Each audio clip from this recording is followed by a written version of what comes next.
আমার আব্বা আম্মা ইন্তেকাল করছে অনেকদিন আগে। জি। তো আমরা তো সাধারণত জানি যে বাবা মার দোয়াই হচ্ছে সবচেয়ে বাচ্চা কাচ্চার জন্য একটা সিঁড়ি। হ্যাঁ।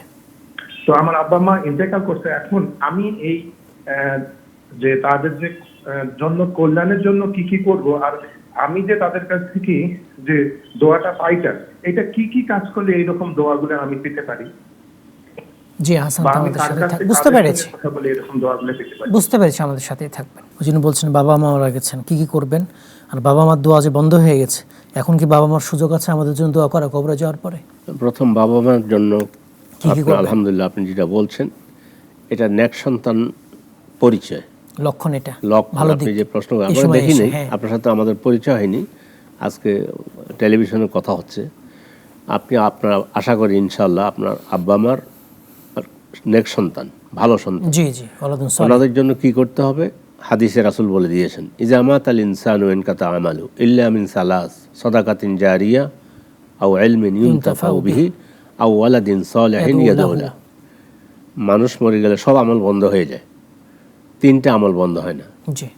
এক নম্বর হলো যদি সুশিক্ষা দিয়ে যায়, তাহলে মানে উনি ওনার ছাত্রদেরকে সুশিক্ষা দিয়ে গিয়েছেন, ভালো জ্ঞান। তারপরে এমন শিক্ষা দিয়ে গেছেন জামাত আল ইনসান সদাকান জারিয়া, অথবা সদকা জারিয়া করে গিয়েছে। সদাকা জারিয়া হয় যেটা সদকা করেছে কিন্তু এটা কন্টিনিউ করতে থাকবে, চলমান থাকবে। যেমন মসজিদ করে গেছে, মাদ্রাসা করে গিয়েছে, রাস্তাঘাট করে দিয়েছে, জনকল্যাণমূলক কাজ করেছে, এতিমখানা করে গিয়েছে, এটা যতদিন থাকবে ততদিন উনি এটা সব ভোগ করবেন। সদকায় জারিয়া সাধারণ সদকার মধ্যে পার্থক্য এটা, আপনি এখন রাস্তায় বের হয়ে একজন ভিক্ষুককে 100 টাকা দিলেন, 50 টাকা দিলেন, দিয়ে চলে গেলেন, এটা সাময়িক দিয়েছেন, সে উপকৃত হয়েছে, সব পাবেন, এটা জারিয়া না। কিন্তু অন্যান্য ন্যাক কাজ যেটা কন্টিনিউ করবে, ভালো কাজ, কল্যাণমূলক কাজ, যে কোনো ভালো কাজ, এটা যতদিন দুনিয়াতে চলতে থাকবে ততদিন সব পেতে থাকবে। তারপর হলো যদি নিজের ন্যাক সন্তান দোয়া করে, এই দোয়াটা আমরা ইমাম খতিবদের উপরে ফেলে দেই যে খতিব সাহেব আমার আব্বা অমুক দিন মারা গিয়েছে, আমার আব্বার জন্য দোয়া করেন, অথবা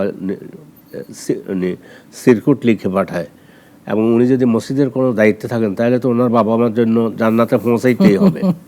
উনি সিরকুট লিখে দেন, অথবা আগেই বলে দেন যে আমার আব্বা মারা গিয়েছে আজকে অমুক তারিখ, খতিব সাহেবকে বাধ্য করে দোয়া করার জন্য। এটা আপনার বাবা মার জন্য আপনি ক্ষতি করলেন, নিজে দোয়া করবেন।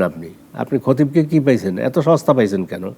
আর হাদিসে তো খতিবকে দোয়া করতে বলা হয়, ফিলিংস আসবে না, খতিবের আপনার ফিলিংস আসবে না, ওই ফিলিংস আসবে না।